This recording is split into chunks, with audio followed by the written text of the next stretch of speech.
Consumer Guarantees Act 1993 applies to consumers, sellers, and businesses in trade. So, the Act covers businesses and sellers that sell goods or services to consumers who purchase them for either household, personal, or domestic use, otherwise known as trade. Under Section 2C of the CGA, trade means any business, industry, profession, occupation, or undertaking relating to the supply or acquisition of goods. The term consumer, as defined in Section 2 of the CGA, is an individual who acquires from supplier goods or services of a kind specifically for personal, domestic, or household use or consumption.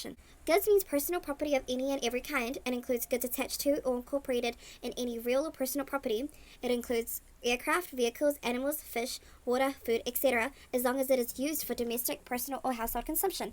However, the CGA does not cover whole buildings or parts of a whole building unless the building is a structure that is easily removable and is not designed for residential accommodation. Services includes any rights, benefits, privileges, and facilities that are or are to be provided and granted by supplier under classes of contract. An example could be a contract for or in relation to the performance of work, including work of professional nature, whether with or without the supply of goods.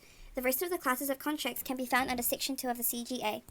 Basically, goods are items that you can acquire or possess, such as food, whereas services are actions such as haircuts at the salon or car repair. However, both must be acquired for personal, domestic, and household consumptions in order to be covered by the Act. An example could be, Emily purchases a good, which is an oven, to bake cookies for her and her family to eat. Therefore, Emily is a consumer as she's using the oven for domestic and household consumption. However, Section 2 states that those who intend on acquiring the goods or services for the purpose of A. Resupplying them in trade, B. Consuming them in the course of a process of production or manufacture, and C. In the case of goods, repairing or treating in trade other goods or fixtures on land are not considered consumers and are exceptions to the Act.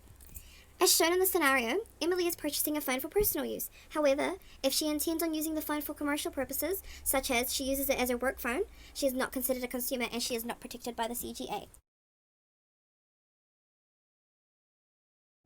Hi, I've just purchased a second-hand phone. However, I opened the box and I found out the phone was broken.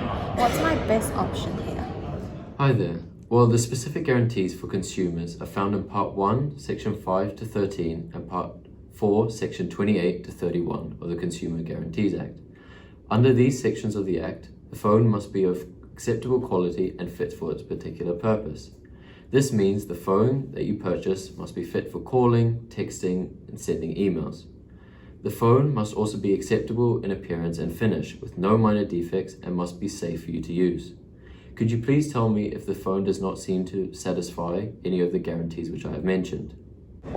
The phone has been severely cracked and the screen often glitches. Did the salesman tell you of the cracked screen or defects before you purchased the phone? No, he did not. Well, then you clearly have a case under the Consumer Guarantees Act. But when I bought the phone, I signed an agreement that said this transaction was not covered by the Consumer Guarantees Act. What could I do? Well, are you using the phone for commercial or personal use?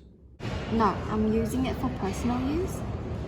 If the contracting out is negotiated verbally, printed, or isn't mentioned, then the Act still applies because this is not a business-to-business transaction.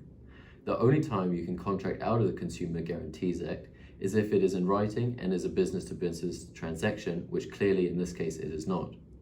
The contract that you signed is therefore not binding and they are there further in breach of the Fair Trading Act in an attempt to contract out with you. Great, so can I ask for a new phone? You must first allow them to attempt to fix the phone.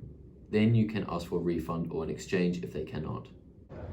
Great, thank you. And also, should I pay for an extended year warranty on the phone as it only comes with 1 year's warranty? You should not. Any reasonable person would expect a mobile phone to work for more than 2 years, and therefore, if the phone has any issues with it that the warranty covers and within the time of warranty, it should already be covered by the Consumer Guarantees Act. Great, thank you very much. Bye. Thank you very much. Bye. If the consumer or supplier has option to contract out of the Consumer Guarantee Act, then they will be in the breach of Fair Trading Act. So for individuals, there could be up to $200,000 fine. For companies, it could be up to $600,000 fine.